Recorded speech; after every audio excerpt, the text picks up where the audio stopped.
Eu sou a Ana e esse é mais de um Ponderações, o de número 55. E como o próprio título diz, é o último. Esse é um ciclo que se encerra.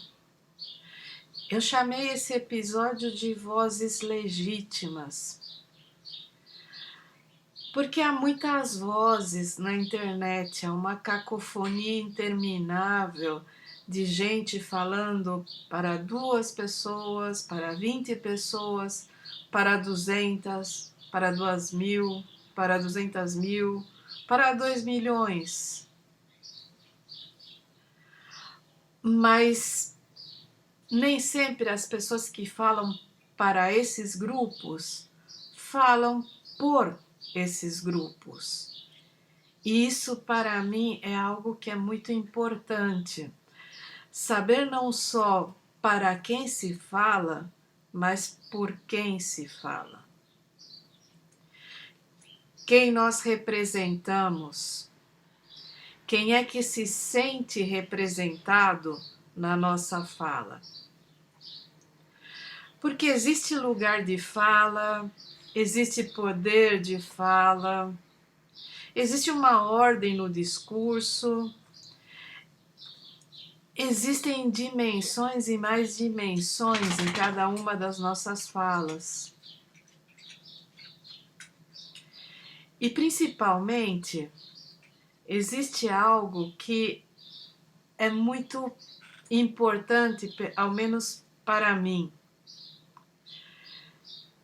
Eu me coloco, principalmente, a partir da sinceridade, da honestidade e do pouco conhecimento que eu consegui acumular ao longo de décadas árduas de estudo. Eu não me considero grande coisa, porque eu vejo pessoas na internet que têm muito mais capacidade do que eu. Se eu fosse grande coisa, eu estaria no meio acadêmico. Independente de toda a política que existe para se ingressar nesse meio e de toda a clivagem social, eu conheço pessoas que conseguiram, que bastou ser inteligente. No meu caso, não bastou. E eu tenho plena consciência de que essa é uma limitação minha, que quando eu falo aqui, a minha fala é uma introdução aos problemas. Eu nunca pretendi esgotar qualquer tipo de assunto, tanto que muitas vezes eu deixo mais perguntas do que respostas. Eu nunca pretendi resenhar autores e eu deixo isso muito claro. Eu apresento os autores para os alunos. E eu tenho um canal com mais de 20.000 inscritos, que é esse aqui, em que o tempo de retenção, muitas vezes, mal passa de 2 ou 3 minutos, em vídeos que tem na média 20 minutos para mais. As pessoas não se sentiram atraídas por alguns dos formatos. Alguns dos formatos que se destinam a tirar dúvidas históricas ou a apresentar eventos históricos e a historiografia sob um prisma que é acadêmico e que a sociedade civil aqui de fora não tem nenhum acesso, esses vídeos acabaram se tornando referência para quem está na academia, para quem é aluno de graduação e pós-graduação, e não chegaram ao público a que se destinavam. Por outro lado, os vídeos como Ponderações, que são exortações ao pensamento crítico, esses não conseguiram sequer atingir ao público que é o grosso do canal, que é de alunos. Esses têm uma visibilidade bem menor e eu vivo tendo comentários passivo-agressivos do tipo: quando você vai voltar a fazer vídeos sobre história? Como se o que eu estivesse abordando não tivesse uma importância imensa para a gente que estuda história. Então vão ser 55 programas do Ponderações, em que eu abordei uma série de elementos que me parecem pertinentes, não só para a nossa vida em sociedade, para o momento em que vivemos, mas para olhar para a história e outras ciências humanas e tentar entender de um ponto de vista crítico e mais abrangente, mas que chegou um momento em que eu me questiono, para quem eu estou falando e por quem eu estou falando, quem se sente representado por mim. No caso de história e historiografia, é mais fácil perceber que tipo de aluno assiste esses vídeos e se interessa. No caso das minhas militâncias pessoais, eu não sou ninguém na militância e nunca pretendi ser. Tempos atrás, um amigo que eu acabei perdendo por causa de uma treta que eu não tive nem sequer o protagonismo, se referiu a por que o pessoal da Soberana não me chamava e não chamava outros professores mais velhos para se beneficiar da nossa experiência. E aí eu percebi que eu não estava tendo diálogo nem com essa turma com quem eu andava confraternizando. Porque quem disse que algum dia eu quis fazer parte de. Sabe, eu deixo muito claro que eu sou da turma do eu sozinho, que eu não entro em partido e muito menos em coletivos que pensam em termos dos anos 60 e dos anos 40, que praticam um comunismo que é de manual, que é de.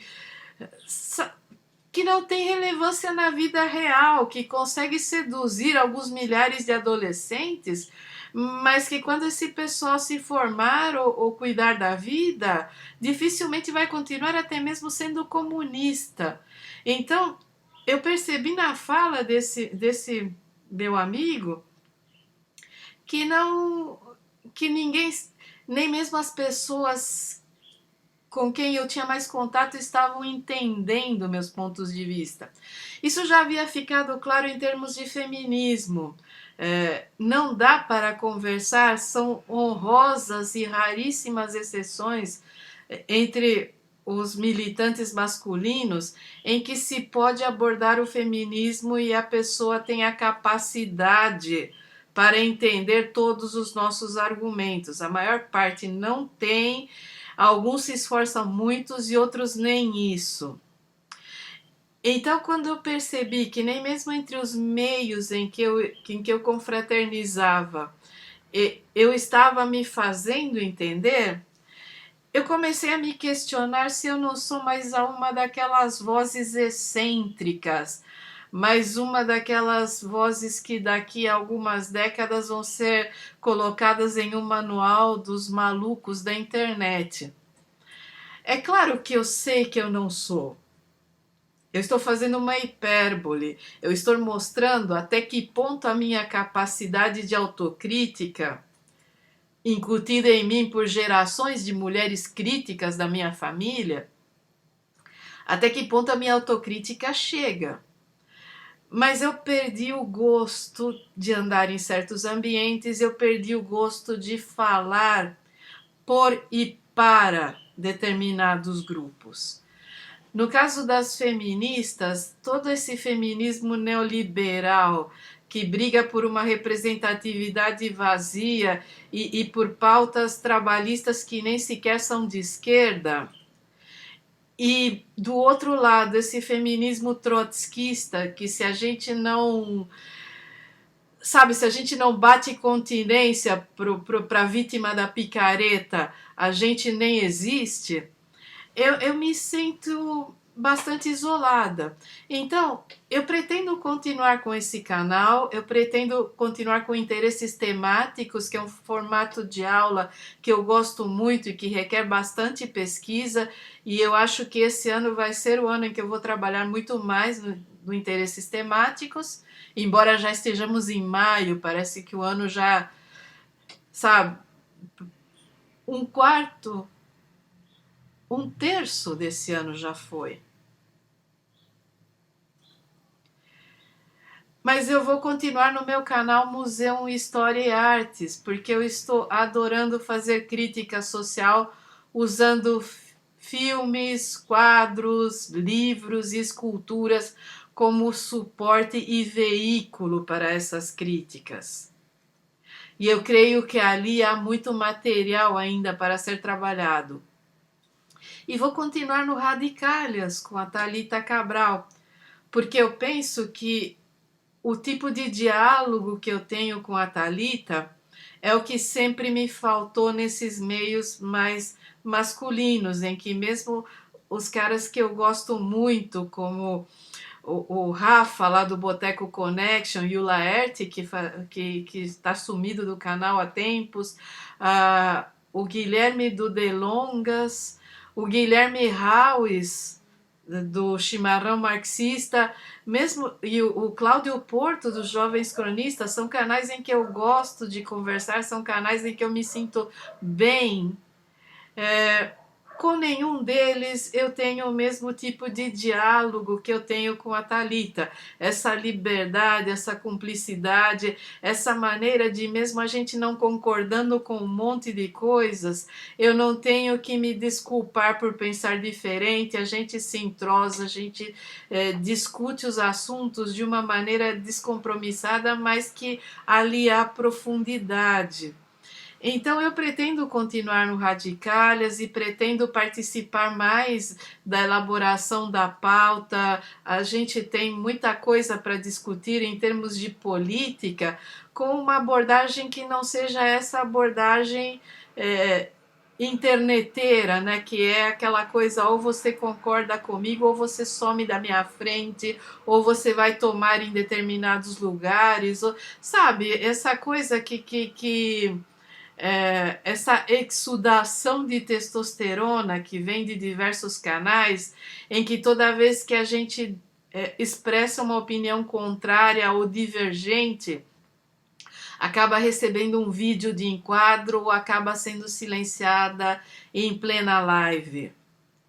Eu quero distância desse tipo de internet, e o Ponderações acaba porque eu considero estéril exortar as pessoas ao pensamento crítico e à ponderação, à calma e à reflexão, se a internet enlouqueceu. Eu creio que para falar sozinha, eu já tenho um mundo interior muito rico. Eu não preciso de uma câmera. E eu ainda tenho meu blog em que eu posso escrever para que 5 pessoas leiam meus textos. Então é isso, gente. Eu gostei demais dessa jornada, eu tenho muito orgulho do Ponderações, eu creio que a há uma constância nos episódios, há uma constância na maneira como o programa foi feito, na honestidade e no tanto de pesquisa que eu fiz para falar de vários assuntos. Há aqui algo que eu prezo muito e que eu quero encerrar enquanto eu ainda me orgulho. Eu não quero entrar em decadência, eu não quero que esse programa vire uma lamúria. Tivemos 4 anos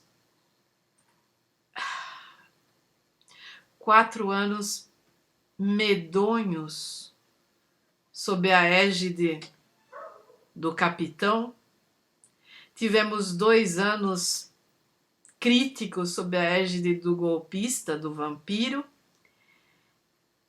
E agora é o momento em que a gente tem que sair daqui, da cadeira e da câmera, para o mundo real e para apoiar pautas e um governo que precisa dar certo,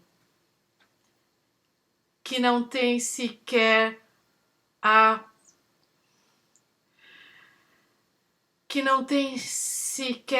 possibilidade ou o direito de falhar, porque todo o futuro do país depende disso. E essa é uma carga imensa para estar nos ombros de uma única pessoa de um idoso, de alguém que tem representatividade, que tem voz, que fala por e para, que tem credibilidade internacional, que tem respeito,